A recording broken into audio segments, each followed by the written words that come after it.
In today's 10-minute memory hack, we're going to talk about a formula that can change negative, toxic thought patterns that are detrimental for your brain health.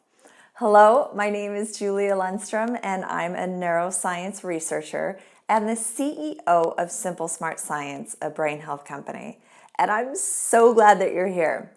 You know, recently I met a woman who swore she'd never been sick in her entire life.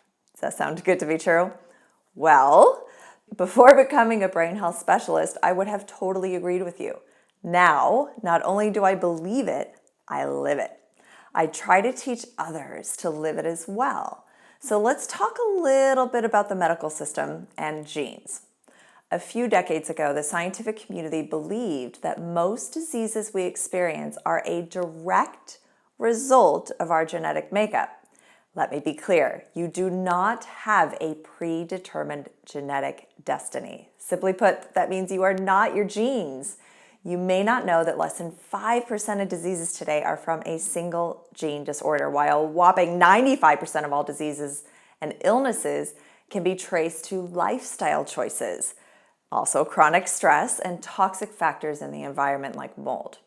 So let me say that again. 95% of our mental and physical issues are not created by our genes, but by factors of our internal and external environment. Simply put, the environment around us has a direct impact in shaping who we are, how we think, and how we react. Basically, your environment helps to create your personality. And that means your personality has a direct impact on your emotional and mental experiences or how you're programmed. So let me ask you something. Feel free to answer in the comments below. Do you think that our memories can shape our personalities? If you think your emotional state today, as well as how you've been programmed to be, based on your past experiences and memories, then those memories become the framework of your entire internal environment. I know that's a brainful, but let me explain. What I mean by this is that as we experience life's joys and heartaches and loves and losses and triumphs and downfalls, each of these experiences get imprinted into the structure of your brain as a reference point for the future. Let's think of your brain as a computer. Every waking moment, your brain is receiving information from outside of your environment and referring back to your database of past experiences, aka your memories, to determine how to understand what's happening and then respond accordingly. By the time we're young, most adults have experienced some level of trauma or bad experiences, heartbreak, that have left a mental and emotional aftertaste in our everyday lives. And from the moment we had those experiences, all of our future decisions and actions and reactions have been drawing upon what we've learned in that experience. So in many ways, our memories do direct our future. But this also keeps us in a very destructive loop, often a loop that leads us right back to the same result of our original memory. This doesn't mean you're broken. It just means that the process is hardwired into your brain. In neuroscience, we refer to this as Ebb's law. Nerve cells that fire together, wire together. Here's how it works. Let's say you're walking into a friend's house. To get there, you usually walk around a large green field, but today you realize it would be shorter and faster to walk through the field. As you walk, you carve a small path through the grass. Let's say you walk this new path every single day. It gets more and more permanently ingrained in the field. A couple weeks later, other people notice the path and maybe they start using it as well.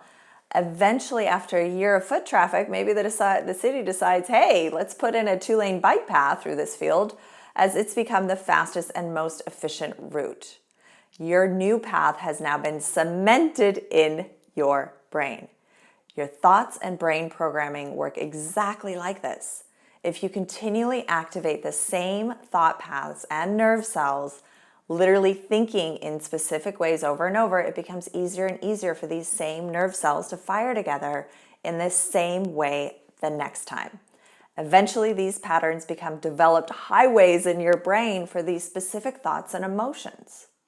And once they're formed, It can be extremely difficult to reroute the traffic on those highways. To do so, you literally have to bring in a whole crew, a wrecking crew, to tear up the cement, plow the path, plant new grass seeds, and keep watering it and growing it back into a field. It takes time and a lot of work. To do that, let's look at thoughts versus emotions. So what's the connection? Once networks of neurons are activated through a thought or emotion, a triggering event, your brain and body produce chemicals and hormones specific to the pattern of those thoughts and emotions.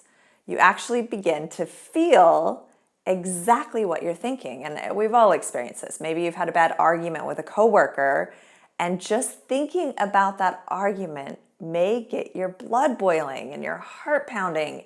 And it's though you're in the heat of battle, even though the argument may have happened 2 or 3 days ago, it's like you're in the heat of battle right now. This connective firing is why it's so hard to change. To respond to the situation, your body sends hormones and chemicals racing through it, which then triggers more thoughts about the situation. And at this point, you are literally experiencing all of this in real time once more. If the thoughts are negative, you can see how quickly this leads to a downward spiral. This is all part of human life, of course. But if you get stuck in negative thoughts, which are constantly triggering hormones to deal with this situation, it can become physically dangerous to your health. Stress and negative thinking over prolonged periods of time is physically toxic to your health. Over time, these unchecked stress chemicals can kill. Studies show that many of our illnesses are created from these toxic, unbalanced chain reactions from mind to body. In fact, doctors have found that some people with multiple personality disorders can have different illnesses and conditions in one personality versus the other. Isn't that amazing? One personality may have severe allergies to something while another personality in the same body does not. Sometimes what you experience really all is in your head. So my question to you is this: is it possible to change your thoughts and create a healthier, more balanced internal environment and a healthier, more balanced external environment? Absolutely. You can easily think your body into almost any state. You can use funny, happy thoughts to stop negative thoughts in their tracks. It just takes lots of practice and patience. But clearing out negative memories and the damaging thoughts that go with them can be extremely healing and life-changing. A great example of this was a study done in Japan where researchers wanted to see what effect our state of mind has on diseases. To do this, they took a group of test subjects who all had diabetes and were dependent on insulin and split them into 2 groups.